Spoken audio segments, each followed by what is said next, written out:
and Landry Shamet. All right, marinate on that for a second. That was a lot there. Stephen A., based on recent moves, where do you think Harden should want to play? Brooklyn. First of all, Boogie Cousins, I'm happy for him. I'm happy for him only from the standpoint that he's back in the league.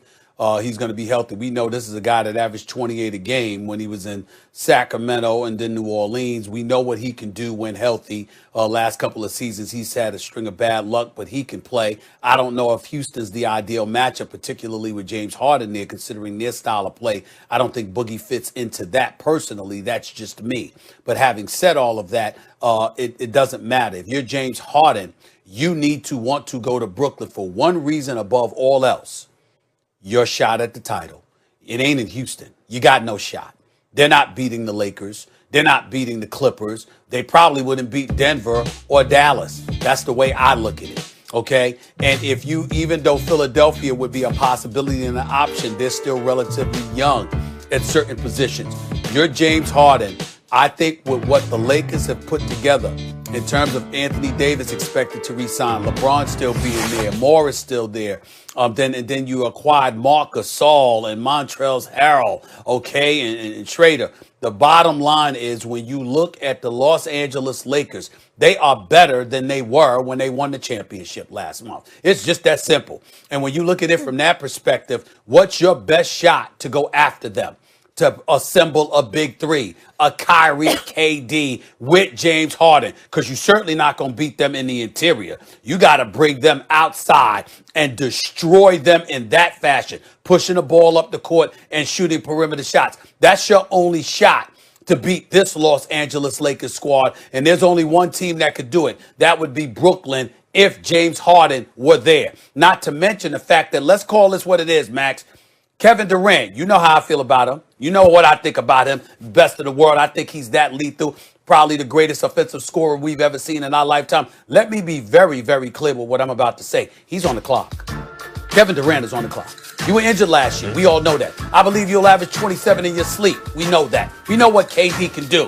But LeBron has reemerged. He actually, instead of being called King James, he is King James because he's the one wearing the crown as we speak.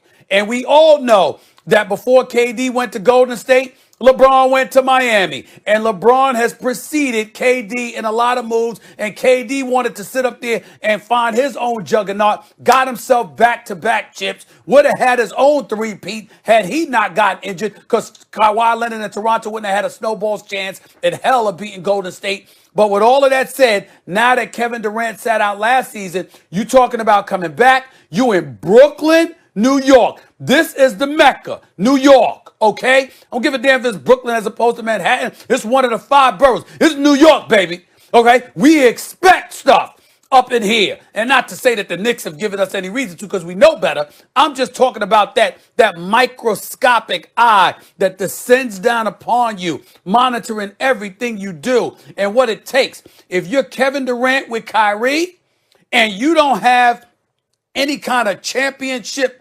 at least contention to show for it, you got a problem. And if you James Harden, you certainly need that yourself. James Harden, because of the Lakers, should be trying to get to Brooklyn now more than ever before. And Max, as an aside, I'm hearing nobody's really calling Houston right now about James Harden. Nothing is going on. The Houston Rockets are expecting James Harden to remain in Houston as of this moment. It could change in a matter of hours. You know how this goes. But they're expecting him to stay in Houston because nobody is calling them for James Harden as we speak. Brooklyn needs to change. They need to get on the phone with Houston. Houston knows they have to trade Harden. They know they're going to trade Harden. If, in fact, they're not getting calls, and that's because no one's going to bite on a Harden trade when they know he's going to go to Brooklyn.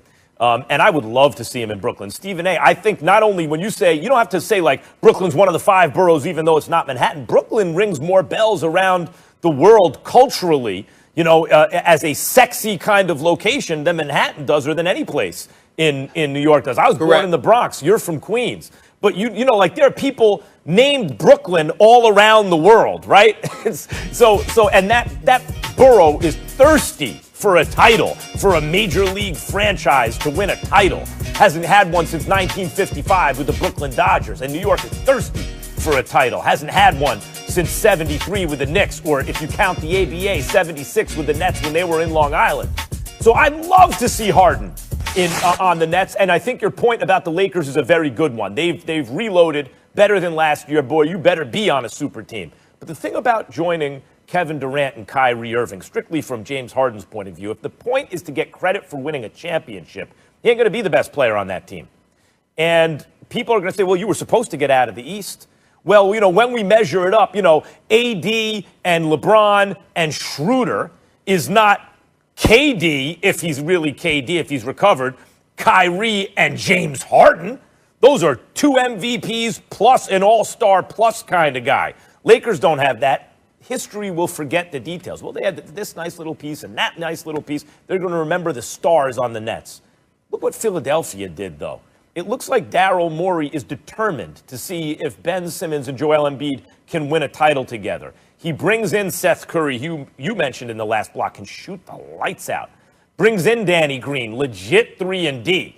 Like, Richardson is younger, but in terms of a three-point shooter, Danny Green is better. And so it's not, and they have a GM, obviously, in Daryl Morey, who knows what he's doing, right? Like, they were able to get much closer than they ought to have gotten to a title in Houston because of the team that Morey put together. It wasn't the most talented, but the pieces fit the right way, and the coach knew how to use it. Stephen A., let me ask you something. What happens if you swap out Ben Simmons for James Harden with Joel Embiid? Embiid is a beast. Embiid, when he's healthy, is like, who really handles that guy, right? Like, you talk about the interior with AD, and AD is the best big in the game if you consider AD a big. Embiid is right there, just not as consistent, but at his height. That dude is giving you 40 and 15 and playing defense, the whole thing. You put Harden on that team, not only do they have a fighting chance to get out of the East, but if they win a title, Stephen A., Harden really will have done something. He will not have just joined a super team who's supposed to win. He would have proven something. Well, you can look at it that way. I mean, because you use the same argument against Kevin Durant. But I will remind you, we still recognize the fact that Kevin Durant is a 2-time champion and a 2-time league MVP, even though he played with the Splash Brothers, and even though some people could try to cast aspersions on it. In the end, here's what it comes down to. Harden in Philadelphia with Embiid, I think, gets you to the title round, to the championship round. Harden in Brooklyn with KD and Kyrie can win it all. That's what I'm saying. And because of what the Lakers have done, that's exactly